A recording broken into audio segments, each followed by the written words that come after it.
கிறிஸ்துவுக்குள் பிரியமான hope channel நேயர்களே, உங்கள் யாவரையும் இயேசு கிறிஸ்துவின் இனிய நாமத்தினாலே வாழ்த்தி வரவேற்றுக் கொள்கிறேன். இந்த நாளும் கூட பரலோகம் என்னும் ஏதேன் அப்படிங்கிற தலைப்பில் இந்த நாள் செய்தியை பார்க்க போகிறோம். செய்திக்கு முன்பதாக தலையில் தாழ்த்தி ஜெபம் செய்வோம். அன்பும் கிருபையும் தயவும் நிறைந்த எங்கள் நல்ல பிதாவே, அப்பா, அந்த வேலையும் கூட உங்களுடைய வார்த்தையை கேட்பதற்காக உங்களுடைய பாத்தில் வந்து நிற்கிறோம். உங்களுடைய ஆவியானவர் கொண்டு எங்களை தொடங்க. இந்த திக்கு வாயும் அந்த நாமமான மண்ணை நீர் மறுத்து உங்களுடைய ஆவியானவர் கொண்டு வெளிப்படுமாறு இயேசு கிறிஸ்துவின் இனிய நாமத்தில் ஜெபிக்கிறோம். ஜெபம் கேளும் நல்ல பிதாவே, ஆமென். இந்த நாளும் கூட பரலோகம் என்னும் ஏதேன். இது ஏன் இந்த தலைப்பு அப்படின்னு சொல்லி பார்த்தீங்கன்னா, பரலோகத்துக்கும் ஏதேனுக்கும் என்ன ஒரு ஒற்றுமை இருக்குது? இந்த பாவம் நிறைந்த உலகத்தில் வாழ்ந்து கொண்டிருக்கிற நம்ம எதை நோக்கி நம்மளுடைய பயணம் இருக்குது அப்படிங்கிறத பார்த்தீங்கன்னா ஏதேன், பரலோகம் என்கிற ஏதேன். ஏன் இந்த பரலோகம் என்கிற ஏதேன் அப்படிங்கிற ஒரு விஷயத்தை பார்க்குறோம் அப்படின்னு சொல்லி பார்த்தீங்கன்னா, இந்த பரலோகத்துக்கும் ஏதேனுக்கும் இருந்த ஒரு ஒற்றுமை அதை இணைக்கிறது. ஏதேன் தோட்டத்தில் தேவனுடைய பிரசன்னம் இருந்துச்சு. அதே போல் பரலோகத்திலையும் தேவனுடைய பிரசன்னம் இருக்கப்படுகிறது. அந்த இடம் ஃபுல்லாகவே முழுமையமாக எந்த ஒரு சூரியனோ சந்திரனோ இல்லாமல் தேவனுடைய பிரசன்னத்தினாலே அது மகிமையை தரப்போகிறது அப்படிங்கிறத நம்ம பார்க்க போகிறோம். இன்னொரு விஷயம் பார்க்கணுன்னா, தேவனுக்கும் மனிதனுக்கும் மிருகங்களுக்கும் இருந்த ஒரு ஒற்றுமையாக பார்க்க போகிறோம். வேதாந்தத்தில் சொல்லப்படுகிறது, பரலோகத்தில் அங்கே மிருகங்கள் எந்த ஒரு கெட்ட குணங்கள் இல்லாமையும் அந்த வேட்டையாடுகிற குணங்கள் இல்லாமல் அது ஒற்றுமையாக அன்போடு இருக்கிறத வேதாந்தம் சொல்லுகிறது. இதே போல தான் ஏதேன் தோட்டத்திலையும் மிருகங்கள் இருந்ததை நம்ம பார்க்குறோம். சரி, இந்த மனிதனுடைய வெளுகைக்கு அப்புறம் இந்த மனிதனுடைய ஏக்கம் எல்லாமே, ஆதாமுடைய ஏக்கம் எல்லாமே அவன் விட்டு போன அந்த ஏதேன் தோட்டத்தை எப்படி நான் மறுபடியும் உள்ளே பிரவேசிப்பது அப்படிங்கிற ஒரு விஷயம் மட்டும்தான் இருந்துச்சு. முதலாவது, ஆதி ஆமத்தில் நம்ம பார்க்கும் பொழுது மனிதனுடைய வெளுகைக்கு அப்புறம் தேவன் என்ன பண்ணுறாரு அப்படின்னு சொல்லி பார்த்தீங்கன்னா, அங்கே மனிதர்களை ஆதாம் ஏவாளையும் அந்த ஏதேன் தோட்டத்திலிருந்து வெளியே துரத்தி விடுகிறார். இந்த துரத்தப்பட்ட இந்த ஆதாமும் ஏவாளும் எப்படிப்பட்ட ஒரு வாழ்க்கையை வாழ்ந்திருப்பாங்க அப்படின்னு சொல்லிட்டு வேதாந்தத்தில் அதுக்கப்புறம் வேறு எங்கேயுமே அவருடைய பாவ கிரியைகளோ அல்லது வேறு எந்த ஒரு கிரியைகளும் நம்ம பார்க்க முடியாது. ஆனால் அவங்க மறுபடியுமாக ஏதேனுக்குள்ளே போவதற்கு பிரயாசப்பட்டாங்கிறதுக்கு ஒரு பெரிய ஒரு எடுத்துக்காட்டு என்ன அப்படின்னு சொல்லி பார்த்தீங்கன்னா, அவருடைய பிள்ளைகளுக்கு காணிக்கையும் பலிகளையும் பற்றி சொல்லிக் கொடுக்குறாங்க. இந்த காயினும் ஆபேலும் அவருடைய காணிக்கையை செலுத்து வருகிற விஷயங்களை நம்ம வேதாந்தத்தில் பார்க்குறோம். இது யார் இவங்களுக்கு சொல்லிக் கொடுத்தது, எதுக்காக சொல்லிக் கொடுத்தாங்க அப்படின்னு சொல்லி பார்த்தீங்கன்னா, ஏதேன் தோட்டத்திலே தாங்கள் இருந்ததையும் தங்களுடைய பாவக்கிரியை நிமித்தமாக அதிலிருந்து துரத்தப்பட்டதையும் இவங்க சொல்லிக் கொடுத்துருந்தாங்க. அவங்களுடைய பிரயாசம் எல்லாமே எப்படியாவது அந்த இழந்து போன அந்த ஏதேனை தேவன் மறுபடியுமாக எங்களுக்கு கொடுக்க வேண்டுங்கிற ஒரு பிரயாசம் அவங்க கையில் இருந்துச்சு. இந்த நாளில் இந்த உலகத்தில் வாழ்ந்து கொண்டிருக்கிற ஒவ்வொருத்தருக்கும் இருக்க வேண்டிய பிரயாசம் அதுதான். தேவனுடைய பிரசன்னம் இருந்த அந்த ஏதேன் என்கிற சபைக்குள்ளே நான் போகணும். இந்த நாளில் இந்த ஏதேன் உள்ள சபையில் உள்ளே போகணும்னா முதல்ல அந்த ஏதேன் உலகத்தில் இருந்த ஏதேனில் என்ன நடந்துச்சு அப்படிங்கிறது முதல்ல தெரியணும். இந்த ஏதேன் தோட்டம் உலகத்தில் தேவனால் படைக்கப்பட்ட மனிதர்கள் வைக்கப்பட்டிருந்த அந்த ஏதேன் தோட்டத்தில் என்ன தவறு நடந்துச்சு, பரலோகம் என்கிற ஏதேனுக்குள்ளே போவதற்கு அதை நான் எப்படி சரி செய்ய முடியும் அப்படிங்கிறத இந்த நாளின் செய்தியில் நம்ம பார்க்க போகிறோம். சரி, நான் சொன்னது போல் தேவனுடைய ஒற்றுமை மனிதரோடு இருந்ததை பார்க்குறோம். அவர்கள் பார்த்து அவங்க பேசி கொண்டிருந்த விஷயங்களை நம்ம ஆதியாகமத்தில் நம்ம மோசே எழுதிக்கிறத பார்க்குறோம். பரலோகத்திலும் தேவன் மனிதர்களோடு அங்கே உட்கார போகிறதையும் அங்கே அவருடைய வலது பரிசத்தில் உட்கார வைக்க போகிறதையும் வேதாம் சொல்கிறத பார்க்குறோம். அங்கே நதி அப்படிங்கிற ஒரு விஷயத்தை பார்க்குறோம் நம்மளுடைய உலகத்தில் இருக்கிற அந்த ஏதேன் தோட்டத்தில். அதே போல் தேவனுடைய சிங்காசனத்திலிருந்து நதிகள் ஓடுகிறத வேதாமம் சொல்லப்பட்டிருக்கிறத பார்க்குறோம். சரி, முதலாவது இந்த உலகத்தில் இருந்த ஏதேனுடைய மனிதனுடைய விழுகைக்கு காரணம் என்ன அப்படிங்கிற ஒரு விஷயத்தை பார்க்கணும். மனிதனுடைய விழுகைக்கு ரொம்ப முக்கியமாக இருந்த ஒரு விஷயம் என்ன அப்படின்னா கீழ்ப்படியாமை. நிறைய விஷயங்களை சொல்லலாம். அவன் தனித்து போனாங்க அப்படிங்கிற விஷயத்த சொல்லலாம், அல்லது அவிசுவாசிகளாக ஆனார்கள் அப்படின்னு சொல்லலாம். ஆனால் எல்லாமே உள்ளடக்கிய ஒரு விஷயம் கீழ்ப்படியாமை. தேவன் மனிதன் தனிமையாக இருப்பது நல்லதல்ல என்று சொல்லி ஏவாளை படைக்கிறார். இந்த ஏவாள் என்ன பண்ணுறாங்கன்னா, மனிதன் தனிமையாக இருக்கக்கூடாது, மனுஷன் தனிமையாக இருக்கக்கூடாதுங்கிறதுக்காக தான் அவளுக்கான ஒரு துணையை தேவன் கொடுத்திருந்தார். ஆனால் நம்ம பார்க்கும் பொழுது இந்த ஏவாள் அவங்க தனித்து போய் அந்த நன்மை தீமை அறியும் கனியின் அருகே போனதை நம்ம பார்க்குறோம். ஒரே வழியில் சொல்லணும்னா கீழ்ப்படியாமை நிமித்தமாக அங்கே போனாங்க அப்படிங்கிறத பார்க்குறோம். சரி, இந்த கீழ்ப்படியாமை நாள் நிமித்தமாக ஆதாமும் ஏவாளும் அந்த ஏதேன் தோட்டத்திலிருந்து துரத்தப்படுறதை பார்க்குறோம்.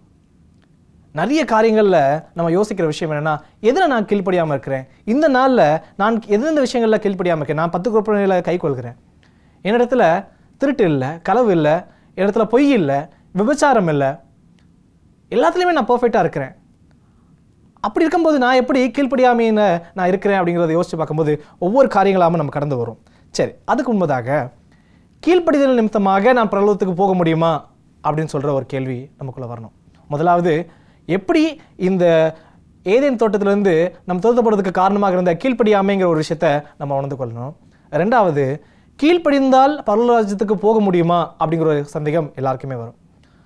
ஒரு மனிதன் கீழ்ப்படிந்தால் நிச்சயமாகவே பரலோக ராஜ்யத்துக்கு அவனுக்கு இடம் உண்டுங்கிறதுக்கு ஒரு பெரிய எடுத்துக்காட்டாக வேதாந்தத்திலேருந்து ஒரு 3 நபர்கள் அதுக்கு ஒரு பெரிய எடுத்துக்காட்டாக வாழ்ந்துக்கிறத நம்ம பார்க்குறோம். தேவனோடு சஞ்சரித்து கொண்டிருந்த ஏனோக்கு முதலாவது. இது ஏனோக்கு தேவனோடு சஞ்சரித்து கொண்டிருக்கையில் காணப்படாமல் போனான் அப்படிங்கிற ஒரு வார்த்தையை நம்ம பார்க்குறோம். ஆதியாகமம் புஸ்தகத்தில் அதை நம்ம வாசிக்கிறோம். ஆதியாகமம் 5வது அதிகாரம் வசனம் 24. ஏனோக்கு தேவனோடு சந்தித்து கொண்டிருக்கையில் காணப்படாமல் போனான், தேவன் அவனை எடுத்துக்கொண்டார். தேவனோடு சஞ்சரித்து கொண்டிருக்கிறது. இந்த ஆதாமும் ஏவாளும் அப்படிப்பட்ட ஒரு வாழ்க்கையில் இருந்தாங்க. ஆனால் கீழ்ப்படியாமையினால் அதை அவங்க இழந்து போனாங்க. ஆனால் அதுக்காக பிரயாசப்பட்டாங்க. அதை நிறைவேற்றும் வண்ணமாக இங்கே ஏனோக்கு என்ன பண்ணுறாருன்னு பார்த்தீங்கன்னா, தேவனோடு சஞ்சரித்து கொண்டிருக்கிறார். ஒரு தனிப்பட்ட வாழ்க்கையின் நிமித்தமாக மற்ற எப்படி எல்லாருக்குமான ஒரு ஒரு ஒரு தனிப்பட்ட மனிதனின் கீழ்ப்படியாமையினால் எப்படி எல்லா மனிதர்களுக்கும் பாவம் வந்துச்சோ, இங்கே அப்படிப்பட்ட மனிதர்கள் கீழ்ப்படியும் போது பரலோக ராஜ்யம் எடுத்துக்கொள்ளப்படுவார்கள், கண்டிப்பாக பரலோக ராஜ்யத்தில் இடம் உண்டுங்கிறதுக்கு ஒரு பெரிய எடுத்துக்காட்டு முதலாவது இந்த ஏனோக்கு. இது ஏனோக்கு தேவனோடு சஞ்சரித்து கொண்டிருக்கையில், இந்த சஞ்சரித்து கொண்டிருக்கையில் அப்படின்னு பார்க்கும்போது வாழ்ந்து கொண்டிருக்கையில் அப்படிங்கிற டிரான்ஸ்லேஷன் நம்ம பார்க்குறோம். அதாவது எபிரேய வாழ்க்கையில் ஹலாக் அப்படிங்கிற ஒரு வார்த்தையை பார்க்குறோம். இந்த ஹலாக்குங்கிறதுக்கு இன்னொரு மொழிபெயர்ப்பு என்ன அப்படின்னு சொல்லி பார்த்தீங்கன்னா, தமிழகத்தில் நம்ம பார்க்கும்பொழுது வாழ்ந்து கொண்டிருந்தான் அப்படிங்கிற ஒரு விஷயத்தை பார்க்குறோம். தேவனோடு வாழ்ந்து கொண்டிருக்கிறான், தேவனுக்கு கீழ்ப்படிஞ்சு அவருடைய சத்தியத்தில் அவருடைய வார்த்தையில் உண்மையாக இருந்து தேவனோடு வாழ்ந்து கொண்டது நிமித்தமாக தேவன் அவனை பரலோகத்துக்கு எடுத்து கொண்டு போனாருங்கிற விஷயத்தை நம்ம பார்க்குறோம். இரண்டாவது நம்ம பார்க்க போகிற விஷயம் யார் அப்படின்னு சொல்லி பார்த்தீங்கன்னா, எலியா. தேவனுக்கு கீழ்ப்படிதல் நிமித்தமாக பரலோக ராஜ்யத்தில் இடம் உண்டுங்கிறதுக்கு ஒரு பெரிய எடுத்துக்காட்டு, இரண்டாவது எடுத்துக்காட்டு இந்த எலியா. இந்த எலியாவுடைய வாழ்க்கையை பார்த்தோம் அப்படின்னு சொல்லி பார்த்தா 1 ராஜாக்கள் அதிகாரத்தை புத்தகத்தில் நம்ம பார்க்க முடியும். இந்த 1 ராஜாக்கள் புத்தகத்தில் தேவனுடைய வார்த்தைக்கு கீழ்ப்படிஞ்ச இந்த எலியா என்னென்னலாம் செய்கிறார் அப்படிங்கிற ஒரு சின்ன கதையாக பார்க்கணுன்னா, முதலாவது என்ன பண்ணுறாரு அப்படின்னு சொல்லி பார்த்தீங்கன்னா, தேவன் இந்த எலியாவை தெரிந்து கொண்டு இந்த ஆகாப் ராஜாவுக்கு முன்பதாக போக சொல்கிறார். இந்த நாட்டில் பஞ்சம் வரப்போகிறது அப்படிங்கிறத அவன் எச்சரிக்கை சொல்கிறாரு. அதே போல் எலியா ஒரு ராஜாவுக்கு முன்பதாக போய் அந்த நாட்டுக்கு வரப்போகிற ஒரு கஷ்டமான சூழ்நிலையை சொல்கிறார். அங்கேருந்து தேவன் அவரை வழிநடத்தி வர்றதை பார்க்குறோம். 1 ராஜாக்கள் 18வது அதிகாரம் 1 ராஜாக்கள் 18வது அதிகாரம் வசனம் 40 வாசிக்கும்போது அங்கே ஒரு பெரிய ஒரு சம்பவம் நடக்கிறத பார்க்குறோம். 40வது அதிகாரத்தில், அப்பொழுது எலியா அவர்களை நோக்கி, நீங்கள் பாகாலின் தீர்க்கதரிசிகளில் ஒருவனும் தப்பி போகாதபடிக்கு அவளை பிடியுங்கள் என்றான். அவர்களை பிடித்தபோது எலியா அவர்களை கீழே கீசான் ஆற்றங்கரையிலே கொண்டு போய் அங்கே அவர்களை வெட்டி போட்டான். இந்த ஆகாப் ராஜா யார் அப்படின்னு சொல்லி பார்த்தீங்கன்னா, இஸ்ரவேல் மக்களுக்கான ராஜா. இவனுடைய மனைவியாகிய எசபேல்ங்கிற ஒரு ராணியின் நிமித்தமாக அவன் வஞ்சிக்கப்பட்டு அவருடைய பிள்ளைகளை வழி தப்பி போவதற்கான ஒரு பெரிய பிசாசனுடைய வழிகளுக்குள்ள வஞ்சிக்கத்தன்மையான ஒரு விஷயங்களை செய்ய வைக்கிறான். அங்கே தேவனால் அனுப்பப்பட்ட எலியா என்ன பண்ணுறாரு அப்படின்னு சொல்லி பார்த்தீங்கன்னா, இந்த பாகால் தெய்வங்களுக்கு இருந்த தீர்க்கதரிசிகளை தேவனுடைய நாமத்து நிமித்தமாக அவங்க எல்லாரையும் வெட்டி போடுறத இந்த சம்பவத்தில் நம்ம பார்க்குறோம். தேவனுடைய வார்த்தைக்கு கீழ்ப்படிஞ்சு இந்த கிரியைகள் எல்லாத்தையும் இந்த எலியா செய்கிறத நம்ம வாசிக்கிறோம். அதுக்கு அடுத்ததாக நடந்த சம்பவம் எங்கே அப்படின்னு பார்த்தீங்கன்னா, அதே 1 ராஜாக்கள் 19வது அதிகாரத்தில் பார்த்தீங்கன்னா, இந்த எலியா செய்த விஷயங்கள் எல்லாமே அந்த எசபேல் ராணிக்கு வருது. இந்த எசபேல் ராணி கேள்விப்படும் போது எப்படியாவது இந்த எலியா தீர்க்கதரிசியை கொன்று போடணும் அப்படிங்கிற ஒரு எண்ணத்தோடு இவங்க துரத்துறாங்க. பயந்து உயிருக்கு தப்பி இந்த எலியா தீர்க்கதரிசி ஓடுறதை பார்க்குறோம். இங்கே ஒரு முக்கியமான ஒரு விஷயம் என்ன அப்படின்னு சொல்லி பார்த்தீங்கன்னா, தேவன் எல்லா சூழ்நிலையில் எப்படிப்பட்ட சூழ்நிலை இருந்தாலும் தேவன் அவர் சொன்ன வார்த்தைகளை இந்த எலியா கீழ்ப்படிந்து போகிறத பார்க்குறோம். தன்னுடைய உயிருக்கு ஆபத்து வந்த நேரத்திலும் கூட எலியா தேவனுடைய வார்த்தைக்கு கீழ்ப்படிந்தான். தேவன் நம்ம ஆரம்பத்திலிருந்து ஆதியாகமம் முதல் வெளிப்படுத்தல் வரைக்கும் பார்க்குற வார்த்தைகளில் தேவன் கேட்குற ஒரே விஷயம் என்ன அப்படின்னு சொல்லி பார்த்தோன்னா, எனக்கு கீழ்ப்படி, மனம் திரும்பு, எனக்கு கீழ்ப்படி. தேவன் ஏதேன் தோட்டத்தில் ஆதாம் ஏவாளுக்கு சொன்ன வார்த்தை, என்னோட வார்த்தைக்கு கீழ்ப்படிஞ்சு அந்த பழத்தை நீங்கள் புசிக்காதீங்க. நோவா காலத்தில் மக்களை மனம் திரும்புவதற்காக தேவனோட வார்த்தைக்கு கீழ்ப்படிஞ்சு உங்களை பாவத்தை விட்டுட்டு தேவன் சொன்ன வார்த்தையின்படியே நீங்கள் மனம் திரும்பி வாங்க. இஸ்ரேல் ஜனங்களை வழிநடத்தி போகும் பொழுதும் தேவனுக்கு கீழ்ப்படிங்க. புதிய ஏற்பாட்டின் சபைகளை பார்க்கும் பொழுதும் தேவனுக்கு கீழ்ப்படிங்க. வெளிப்படத்தில் சொல்லப்பட்டிருக்கிற 7 சபைகளுக்கும் சொல்லும் பொழுதும் தேவனுக்கு கீழ்ப்படிங்க. இந்த நாளில் இந்த செய்தியை கேட்டுக்கொண்டிருக்கிற ஒவ்வொருத்தருக்கும் ஆவியானவர் மூலியமாக சொல்கிற விஷயம் என்னன்னா, தேவனுக்கு கீழ்ப்படிங்க. எப்படி ஆதாவின் பாவத்து நிமித்தமாக அந்த ஏதேனை நம்ம இழந்து போனோமோ, பரலோகம் என்கிற ஏதேன் தோட்டத்தில் போவதற்கு ஒரு முக்கியமான விஷயமா இருக்க போகிறது அந்த கீழ்ப்படி நிமித்தமாக. எப்படி கீழ்ப்படியாமையினால அந்த ஏதேன் தோட்டத்தை இழந்து போனோமோ, அதே கீழ்ப்படி நிமித்தமாக தேவன் அந்த ஏதேனை நமக்கு தரப்போகிறார். இந்த எலியா கதையில் பார்க்கும் பொழுது தன்னுடைய உயிருக்கு பயந்து ஓடி போறாரு. 5வது வசனம் 1 ராஜாக்கள் 19வது அதிகாரம் 5வது வசனம். ஒரு சூரிய செடியின் கீழ் படுத்துக்கொண்டு நித்திரை பண்ணினான். இந்த சம்பவம் இந்த சூரிய செடிக்கு போவதுக்கு முன்பதாக அவர் சொல்ற வார்த்தை என்ன அப்படின்னா, இவ்வளோ கஷ்டமான ஒரு சூழ்நிலையில் தன்னை துரத்திட்டு ஒரு பெரிய ராஜாவும் ராணியோடைய படையும் வருது. அப்படிப்பட்ட சூழ்நிலையில் இருக்கிற ஒரு மனுஷன் என்ன சொல்றாரு தெரியுமா? அதுக்கு முன்பதாக ஒரு வசனத்தை வாசிச்சோன்னா, தான் சாக வேண்டும் என்று கோரி, போதும் கர்த்தாவே, என் ஆத்துமாவை எடுத்துக்கொள்ளும், நான் என் பிதாக்களை பார்க்கலும் நல்லவன் அல்ல என்று சொல்லி ஒரு பெரிய தீர்க்கதரிசி. இதனால் உங்களோட சூழ்நிலைக்குள்ள கஷ்டமான கண்ணீரோட இருக்கிற சூழ்நிலை நீங்கள் நினைக்கும் போது, என்னால் போதும், என்னால் முடியலை, அவ்வளோ பெரிய தீர்க்கதரிசி சொல்லும்போது ஒரு சாதாரண ஒரு விசுவாசி நம்மளுடைய நிலை எப்படியா இருக்கும்? ஆனால் அதுக்கப்புறம் நடக்கிற விஷயங்களை பார்த்தீங்கன்னா, அந்த சூரிய செடியின் கீழ் படுத்துக்கொண்டு நித்திரை பண்ணினான். அப்பொழுது ஒரு தூதன் அவனை தட்டி எழுப்பி, எழுந்திருந்து போஜனம் பண்ணு என்றான். தூங்கிட்டு இருந்த அந்த எலியாவை ஒரு தேவதூதன் எழுப்பி பக்கத்தில் அடையையும் தண்ணீரையும் வைத்துட்டு போகிறத நம்ம பார்க்குறோம். எடுத்து புசிச்சுட்டு மறுபடியும் இந்த எலியா தூங்கிடுறாரு. இந்த கஷ்டமான சூழ்நிலையில் தேவன் வார்த்தையை கீழ்ப்படைஞ்சு இப்படிப்பட்ட சூழ்நிலையில் இந்த எலியா இருக்கிறதை தேவன் அறிந்து தேவதூதனை அவருக்காக அனுப்பி வைக்கிறத பார்க்குறோம்.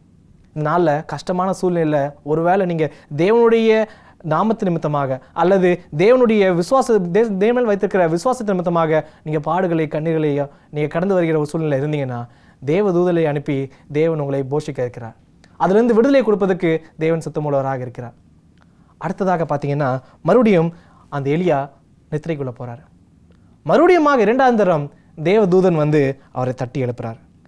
எடுத்து சொல்கிறார் 7வது வசனம். கர்த்தருடைய தூதன் திரும்ப 2வது தரம் வந்து அவனை தட்டி எழுப்பி, எழுந்திருந்து போஜனம் பண்ணு, நீ பண்ண வேண்டிய பிரயாணம் வெகு தூரம் என்றான்.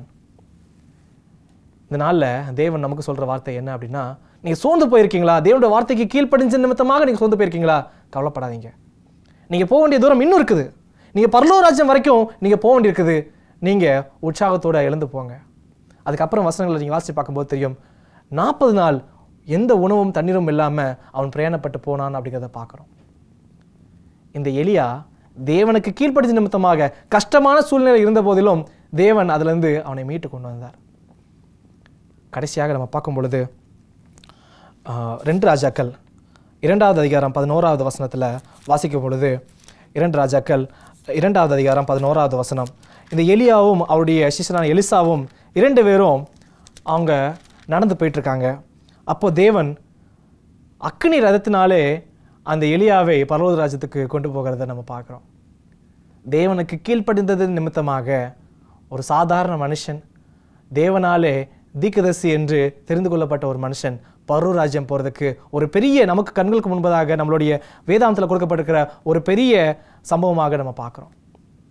இந்த நாளில் இந்த வார்த்தைகளை இப்படிப்பட்ட நபர்களை நம்ம பார்க்கும்போது கீழ்ப்படி நிமித்தமாக நமக்கு கண்டிப்பாக பரலோக ராஜ்யத்துக்கு தேவன் நம்மளை அடுத்து செல்வாகிறதுக்கு ஒரு பெரிய எடுத்துக்காட்டு இந்த ஏனோக்கும் எலியாவும். 3வது நபரான மோசே. இந்த மோசே கீழ்ப்படிக்கு ஒரு பெரிய எடுத்துக்காட்டு. மோசே தெரிந்து கொள்ளப்பட்ட ஒரு குழந்தை. இங்கே இருக்கிற ஒவ்வொருவருமே தேவனாலே தெரிந்து கொள்ளப்பட்டவங்க தான். இந்த சத்தியத்தை கேட்டுக்கொண்டிருக்கிற ஒவ்வொருமே தேவனாலே தெரிந்து கொள்ளப்பட்டவங்க தான்.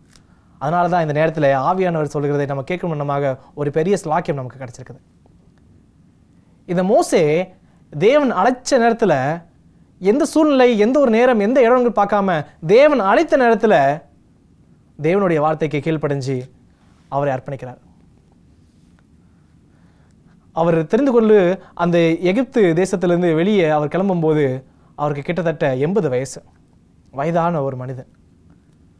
அந்த வயசுல தேவன் என்னெல்லாம் சொல்றாரோ அந்த பார்வோன் முன்பதாக எல்லாவற்றையும் செய்து காண்பிக்கிறார். இந்த மோசேக்கு தெரியும் எப்படியும் கொஞ்ச நாட்கள்ல பிரயாணப்பட்டு கானான் தேசத்துக்கு போயிடலாம் அப்படின்னு. ஆனாலும் தேவன் சொல்லுகிறார், நீ இவ்வளவு வருடங்கள் நீ பிரயாணப்பட்டு போகணும், 40 வருடங்கள் பிரயாணப்பட்டு போகணும்.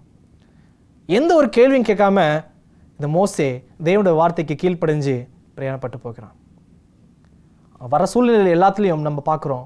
ஒவ்வொரு சூழ்நிலையும் ஒவ்வொரு இடத்தை தாண்டி வரும்பொழுதும் அவருக்காக கொடுக்கப்படுற சோதனைகளும் கண்ணீரையும் அவருக்கு சுற்றி இருந்த முணுமுணுப்புகளையும் கூடாமல் இருந்த அந்த மோசே தேவனுடைய வார்த்தைக்கு கீழ்ப்படிஞ்சு அந்த விஷயங்கள் எல்லாத்தையும் செய்து வருகிறது நம்ம பார்க்குறோம். அதன் பலனாக வேதாகம் சொல்லுகிறது, நம்ம யூதா புஸ்தகத்தில் பார்க்கும்போது தேவன் அவருடைய உடலை இந்த பூமியிலிருந்து எடுத்துக்கொண்டு போனார் அப்படிங்கிறத பார்க்குறோம். ஏன்னா இப்போ வரைக்கும் இந்த நாள் வரைக்கும் மோசே அடக்கம் பண்ணின இடம் என்ன என்று யாருக்குமே தெரியாது. தேவனுக்கு உண்மையாக இருந்து தேவனுடைய வார்த்தையின்படி நடந்து தேவனுக்கு கீழ்ப்படிந்திருக்கிற மக்கள் கண்டிப்பாக நிச்சயமாகவே பரலோகராஜ்யத்துக்கு அவர்களுக்கு இடம் உண்டு என்பதற்கு ஒரு பெரிய எடுத்துக்காட்டாக வேதாகத்திலிருந்து 3 நபர்கள் எப்படி கீழ்ப்படியாமையினால அந்த ஏதேனை இலக்க கொடுத்தோமோ அதே கீழ்ப்படியுமையினால எப்படி அந்த ஏதேன் தோட்டத்திலிருந்து துரத்தப்பட்டோமோ கீழ்ப்படிந்தால் அந்த பரலோகம் என்னும் ஏதேனுக்குள்ள போக முடியுங்கிறதுக்கு ஒரு நிச்சயமாகவே ஒரு வாய்ப்பு உண்டுங்கிறத ஒரு பெரிய எடுத்துக்காட்டாக இந்த 3 நபர் வாழ்க்கையின் பொழுது நம்ம பார்க்க முடியும். சரி, இந்த கீழ்ப்படிதல்னா என்ன? நிறைய காரியங்களில் கீழ்ப்படிதலை பற்றி நம்ம பார்த்துட்டு வரோம். தேவனுக்காக கீழ்ப்படுகிறது அப்படிங்கிறது பார்க்கும்போது சிம்பிளாக ஒரு விஷயங்களை சொல்லணும் அப்படின்னா தேவனுடைய வார்த்தையின்படி நடப்பது. தேவன் ஆதாம் ஏவாளுக்கு கொடுக்கின்ற விஷயம் அந்த கனியை பூசிக்காத. மற்ற சபைகளில் நம்ம ஒவ்வொரு விஷயங்களும் பார்க்கும்பொழுதும் அந்த சம்பவத்தை செய்யாத, நீ இன்னும் அன்பில் நிலைத்திரு, இன்னும் கொஞ்ச நாள் பொறுமையாரு, இந்த ஊழியத்தை பண்ணு, ஒவ்வொரு காரியத்தையும் தேவன் ஒவ்வொரு சபையின் மூலமாக நமக்கு சொல்லிக் கொடுத்தார். இதனால் தேவன் கேட்குற ஒரே ஒரு விஷயம், என்னுடைய வார்த்தையின்படி உண்மையாரு, என்னோட வார்த்தையின்படி நட. நிறைய பேர் நினைக்கிறது 10 கற்பனை தேவனால் கொடுக்கப்பட்டிருக்குது, அதுக்கு கீழ்ப்படிஞ்சா போதும் நான் பரலோகராஜ்யம் போயிடலாம். உண்மையிலே நம்ம 10 கற்பனைக்கு கீழ்ப்படிஞ்சிருக்கிறோமா? பரலோகராஜ்யம் போகிறதுக்கு முக்கியமான ஒரு குணம் இப்போ பார்த்தோம், கீழ்ப்படி. இந்த கீழ்ப்படியின் நிமித்தமாக நான் பரலோகராஜ்யம் போக முடியும். எப்படி கீழ்ப்படுகிறேன்? 10 கற்பனையை எடுத்துக்கொள்வோம். ஒரு விக்கிரக ஆராதனையும் உனக்கு உண்டாக்க வேண்டாம் என்று தேவன் சொல்லிக்கிறார்.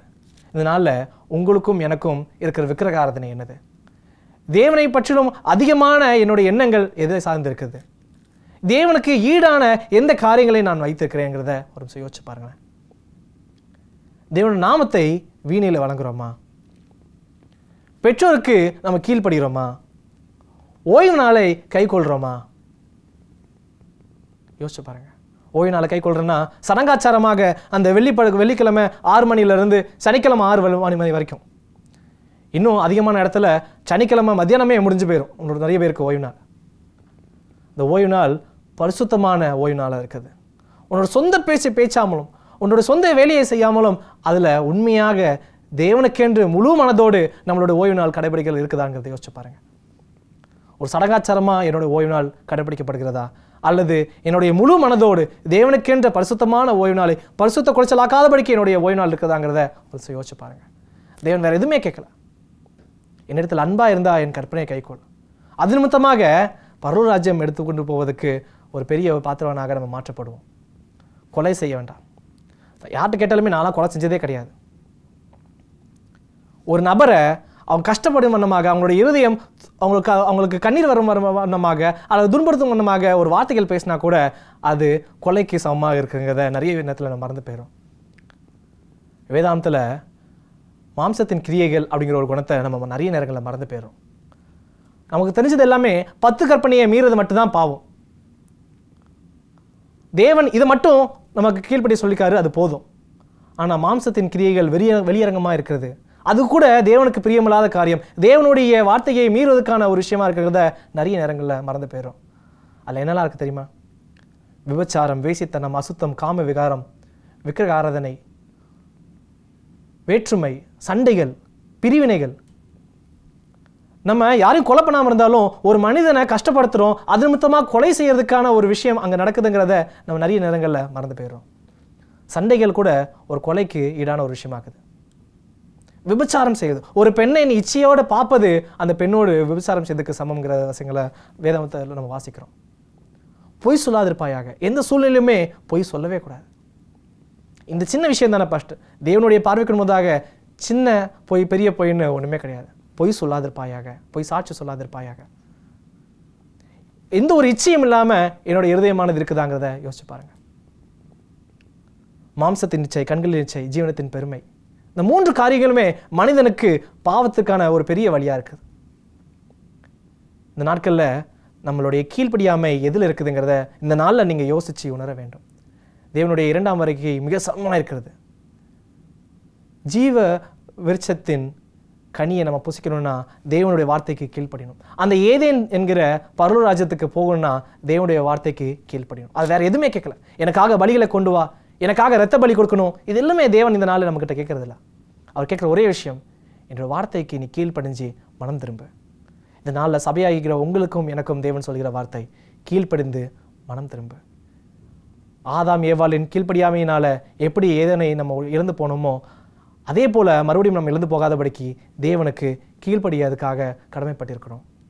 கடைசியாக இந்த 3 நபர்கள், ஏனோக், எலியா, மோசே, வெவ்வேறு சூழ்நிலையில், வெவ்வேறு காலகட்டத்தில், வெவ்வேறு குடும்பத்திலிருந்து வந்திருந்த மனுஷங்க தேவனுடைய வார்த்தைக்கு கீழ்ப்படிச்சது நிமித்தமாக இந்த 3 பேரும் இந்த நாளில் தேவனோடு பரலோகத்தில் இருக்கிறதுக்கு ஒரு பெரிய ரீசன் என்ன அப்படின்னு சொல்லி பார்த்தீங்கன்னா, எந்த ஒரு மனுஷனாக இருந்தாலும் தேவனுக்கு கீழ்ப்படிந்தால் அவனுக்கு பரலோகம் நிச்சயம்ங்கிறதுக்கு ஒரு பெரிய எடுத்துக்காட்டாக தேவன் அவங்க 3 பேரையும் எடுத்துக்கொண்டு போயிருக்காங்க. இந்த கானான் தேசத்தை மோசே பார்க்க மட்டும் தான் செஞ்சார், உள்ள போகல. இந்த பரம கானானுக்குள்ள ஆனால் மோசே போயிட்டார். இந்த நாளில் இந்த ஏதேன் என்கிற பிரயாணத்துக்கு, ஏதேன் தோட்டத்துக்கான பிரயாணத்தில் நாம் பிரயாசப்பட்டு கொண்டிருக்கிற இந்த நாட்களில் நம்மளுடைய பிரயாசத்தை வீணாய் போகாதபடிக்கு தேவனுடைய வார்த்தைக்கு நம்ம கீழ்ப்படிஞ்சுக்கிறோமா அப்படிங்கிறத ஒரு யோசிச்சு பாருங்க.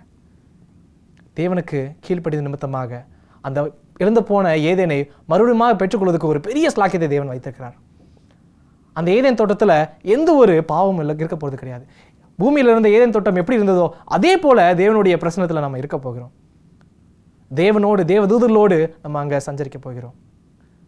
ஏனோக்கும் எலியாவும் மோசையும் நம்ம அங்கே பார்க்க போகிறோம். இப்படிப்பட்ட ஒரு பெரிய ஸ்லாக்கியத்தை தேவன் நமக்காக வைத்திருக்கிறார். இதை இழந்து போகாதபடிக்கு தேவன் கேட்குற ஒரே ஒரு விஷயம், ஆதியா முதல் வெளிப்படுத்தல் வரைக்கும் தேவன் கேட்குற ஒரே விஷயம் அவரோட மனதில் இருந்து, எனக்கு கீழ்ப்படிந்து மனம் திரும்ப. இதனால் இந்த செய்தியை கேட்டுக்கொடுக்கிற ஒவ்வொரு விசுவாசிகளுக்கும் ஆவியான மூலமாக நான் சொல்கிற காரியம், கீழ்ப்படிந்து மனம் திரும்புவோம். தேவன் தாம் உங்கள் யாவரும் ஆசீர்வதிப்பாராக. ஆமேன். கண்களை மூடி ஜெபம் செய்வோம்.